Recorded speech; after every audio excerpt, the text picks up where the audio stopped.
আপু, no sugar রাশে চিনি না থাকার পরেও এটার দাম লিটল সুগারের চেয়ে বেশি কেন জানতে পারি? এই কোয়েশ্চেনটা প্রিটি অবভিয়াস, আই নো। এই ক্যালকুলেশনটা সবাই নাও বুঝতে পারো, এই জন্য ভাবলাম আমি আজকে তোমাদেরকে এক্সপ্লেইন করি। বেসিক্যালি যে কোনো প্রোডাক্টের প্রাইস রাখা হয় তার কস্টিং এর উপরে। সো কস্টিং যত বেশি হয় আমাদের প্রাইসও তত বেশি রাখতে হয় প্রোডাক্টের।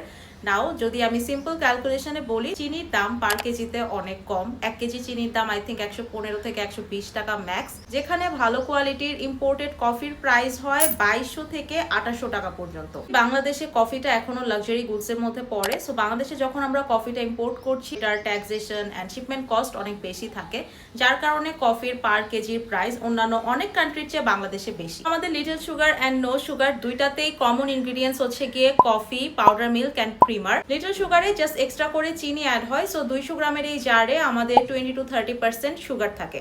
অন দি আদার হ্যান্ড, এটার পুরা 200 গ্রাম জারে আমাদের coffee, creamer and powder milk থাকে, যেই তিনটারই পার কেজি কস্ট সুগারের চেয়ে অনেক বেশি।